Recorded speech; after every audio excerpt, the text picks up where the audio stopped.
આમ આદમી પાર્ટીના રાષ્ટ્રીય સંયોજક અરવિંદ કેજરીવાલે આજે પ્રેસ કોન્ફરન્સ કરીને એક મોટી જાહેરાત કરી છે. તેમણે વાત કરી છે કે ભારતમાં જે અમેરિકન કપાસની આયાત થાય છે તેના પર અત્યાર સુધી 11% ટેરિફ લાદવામાં આવતો હતો, ત્યારે કેન્દ્ર સરકારે આ 11% ટેરિફ 40 દિવસ માટે હટાવવાની જાહેરાત કરી છે. એટલે કે અમેરિકામાંથી જે હવે કપાસ ભારતમાં આવશે તેના પર ટેરિફ નહીં લાદે, એટલે કે ટેક્સ નહીં લેવામાં આવે. આ જાહેરાત બાદ આમ આદમી પાર્ટી હવે લડી લેવાના મૂડમાં છે. અરવિંદ કેજરીવાલે સુરેન્દ્રનગરના ચોટીલામાં એક મોટી જનસભાની જાહેરાત કરી છે અને દેશની તમામ પાર્ટીઓને અને તમામ ખેડૂતોને આ જનસભામાં જોડાવા માટે અપીલ કરી છે. આગામી 7 સપ્ટેમ્બરે આ જનસભા સુરેન્દ્રનગરના ચોટીલામાં યોજાશે. पहले तो सांभळिए अरविंद केजरीवाल શું કહ્યું. जो अमेरिका से आने वाली कपास पे लगाई जाती थी वो ड्यूटी हटा दी गई है. अब अमेरिका से आने वाली कपास के ऊपर कोई ड्यूटी नहीं लगाई जाएगी. 19 अगस्त से 30 सितंबर तक 40 दिनों के लिए, केवल 40 दिनों के लिए ये ड्यूटी हटाई गई है. 40 दिनों के लिए क्यों हटाई गई है? ये देश के किसानों के साथ कैसे बहुत बड़ा धोखा है. अब जो अमेरिका से कपास आएगी या आनी चालू हो गई है, वो कपास भारत के किसानों की कपास से मोटे मोटे तौर पे एवरेज 15 से 20 रुपए प्रति किलो अमेरिका की कपास सस्ती पड़ रही है. इंडिया में 15 से 20 रुपए प्रति किलो सस्ती पड़ रही है. तो भारत के किसान कहां जाएंगे? वो अपनी कपास कैसे बेचेंगे?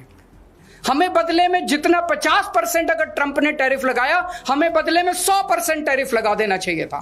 क्या हम कमजोर देश हैं? आज 140 करोड़ लोगों का देश है ये. 140 करोड़ लोग कम नहीं होते. बहुत बड़ी मार्केट है हमारी.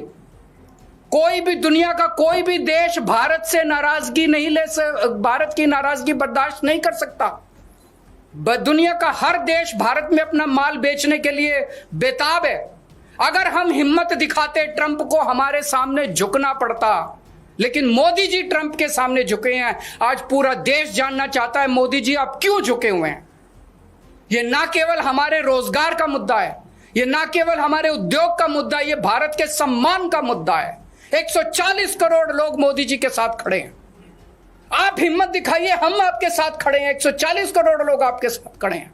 7 सितंबर को गुजरात के सुरेंद्रनगर जिले के चोटीला में एक बहुत बड़ी आम आदमी पार्टी जनसभा करेगी. वहां के वो जिला वो है जहां पे सबसे ज्यादा गुजरात के कपास उगाने वाले किसान रहते हैं.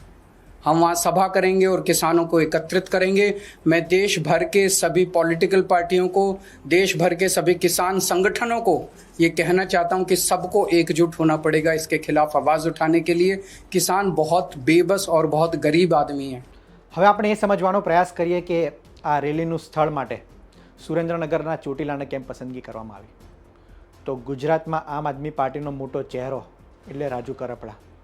અને રાજુ કરપડાની વાત કરીએ તો રાજુ કરપડા પોતે સુરેન્દ્રનગરના ચોટીલામાંથી આવે છે. ચોટીલામાં ઘણી જનસભા તેઓ સંબોધે છે અને ખેડૂતોના પ્રશ્ને અધિકારીઓને રજૂઆત કરવાની હોય કે આવેદનપત્ર પાઠવવાનું હોય, ખેડૂતોના પ્રશ્ને તેઓ એક્ટિવ જોવા મળે છે. અને તે જ કારણ હોઈ શકે કે ચોટીલામાં આમ આદમી પાર્ટીને મજબૂત કરવા અને આમ આદમી પાર્ટીનો પ્લાન હોઈ શકે કે 2027 વિધાનસભાની ચૂંટણી રાજુ કરપડાને ચોટીલાથી લડાવવામાં આવે. તે જ માટે ચોટીલામાં આમ આદમી પાર્ટીને મજબૂત કરવા માટે ચોટીલાના સ્થળની પસંદગી કરવામાં આવી છે. કારણ કે રાષ્ટ્રીય સ્તરનું આંદોલન છે. જે રીતના અરવિંદ કેજરીવાલ કહી રહ્યા છે, દેશભરના તમામ ખેડૂતોને, તમામ પાર્ટીના નેતાઓને આ રેલીમાં જોડાવા માટે આમંત્રણ આપવામાં આવ્યું છે. અને તેમનો આરોપ છે કે આ નિર્ણયથી, એટલે સરકારના આ નિર્ણયથી એ ખેડૂતો પાયમાલ થઈ શકે છે. કારણ કે જો અમેરિકાથી નિકાસ થતા કપાસ પર ટેક્સ ઓછો કરવામાં આવે તો ભારતના ખેડૂતોનો કપાસ કોણ ખરીદશે. અને આ જ મુદ્દે આમ આદમી પાર્ટી એ લડી લેવાના મૂળમાં છે અને તેને જ મુદ્દો બનાવી હવે એક મોટું આંદોલન કરવા જઈ રહી છે. આંદોલન કેટલું સફળ થશે, આ આંદોલનને કેટલો સાથ અને સહકાર મળશે, કારણ કે કેજરીવાલ અન્ય પાર્ટીઓ પાસે પણ સમર્થન માંગી રહ્યા છે, ત્યારે આ આંદોલન કેટલું સફળ થશે તે તો આગામી સમય બતાવશે. પરંતુ અત્યારે તો એક મોટી જાહેરાત કહી શકાય કે અરવિંદ કેજરીવાલથી લઈને ભગવત માન એ 7 સપ્ટેમ્બરે ગુજરાત આવનાર છે અને ખેડૂતોના મુદ્દે એક મોટી જનસભા યોજવા જઈ રહ્યા છે. આનાથી આમ આદમી પાર્ટીને કેટલો ફાયદો થશે તે પણ આગામી સમયમાં જોવાનું રહ્યું. આ રિપોર્ટમાં હાલ આટલું જ. ધન્યવાદ.